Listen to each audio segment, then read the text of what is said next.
Good morning, everybody. How's everybody doing? First, I wanted just to wish everyone a happy National Co-Responder Week in the city of Cleveland. Since we started this work in 2020, we've made a lot of dramatic strides in showing the residents of our city that we care about the importance of having trauma-informed care and support to help the men and women of our police department keep our streets safe and secure. There have been a lot of amazing partners over the years that have allowed us to have a lot of great success in this effort, and so I want to again just congratulate you on your hard work.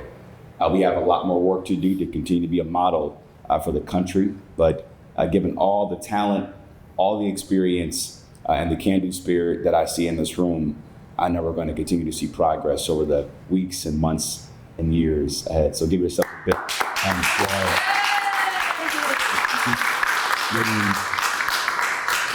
Before I give it over to Deputy Chief Schlott and Director Drummond to say, are you saying some words this morning? I wasn't. No? Okay. Deputy Chief Schlott, who am I give this proclamation to? Who's receiving it? Co-responders. Your whole team. Great. So, on behalf of the residents of Cleveland, I want to extend this official Mayoral Proclamation celebrating the recognition of National Co-Responder and Crisis Responder Week in the city of Cleveland. And again, on behalf of my cabinet and the residents, thank you for all that you do to keep our community safe and secure with a compassionate response to serve our residents. All your work. Congratulations. Thank you, sir.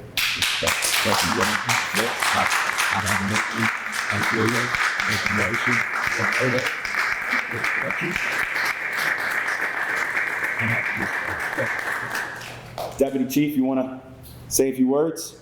Yes, sir. Good afternoon, everybody. Yes.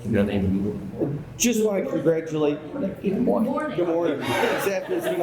He was testing all of you. Just want to congratulate the co-responder team. This has been a long effort, starting with the late, great Captain Jimmy Purcell when he came on board and really started building the groundwork and the foundation for what this team is today. Going through a few iterations of leadership now with Lieutenant Mullen really taking charge and building this with our partners, with the Adams Board, with Frontline Services, with Murtis Taylor, and the collaboration, the effort for not just Cleveland Police, but all of our city organizations come through to make this happen and truly building us up to be leaders in the nation in proper co-response care. So thank you all very much for all of your hard work on a daily basis. It's more appreciated than you could ever imagine. So thank you very much. Thanks, sir.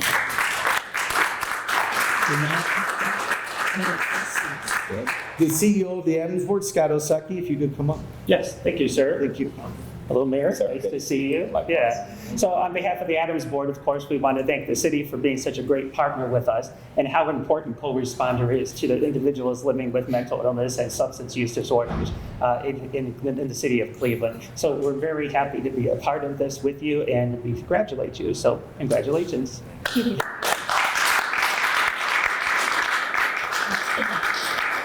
Lieutenant Mullen? He's got a big speech going on. Thank you all. Thank you, Mayor. Yeah, you got it. My name is John Mullen. I'm the Lieutenant and the Crisis Intervention Team Coordinator for the City of Cleveland. I'd like to thank everyone for this incredible honor and for the kind words in the proclamation, sir. This proclamation symbolizes a collective effort, dedication, and commitment of so many individuals, especially those on our co-responder teams and the Specialized Crisis Intervention Team officers. Within the division, many of them are here, so thank you, guys. During my time in this unit, I've seen the number of co-responders almost double. We now have coverage for 17 hours on most days. I believe we all have the capacity to create positive change in our communities. Look forward to becoming more recognized and utilized by those in need.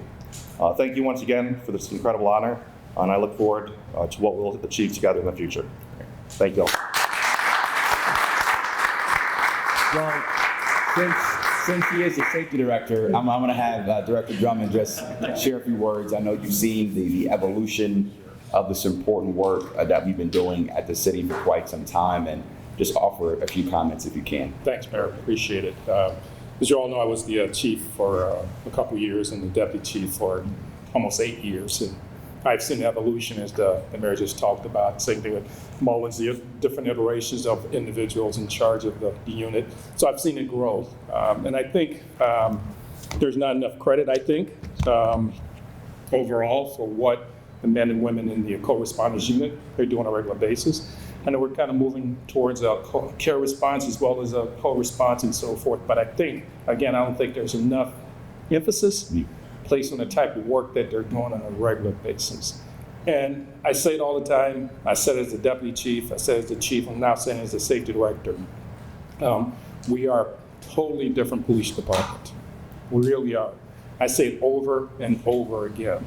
And I say to people as well, when I say that, just don't take my word for it. Don't take my word for it. I can say that because, not because I'm a police officer, just look at the statistics and the data yourselves.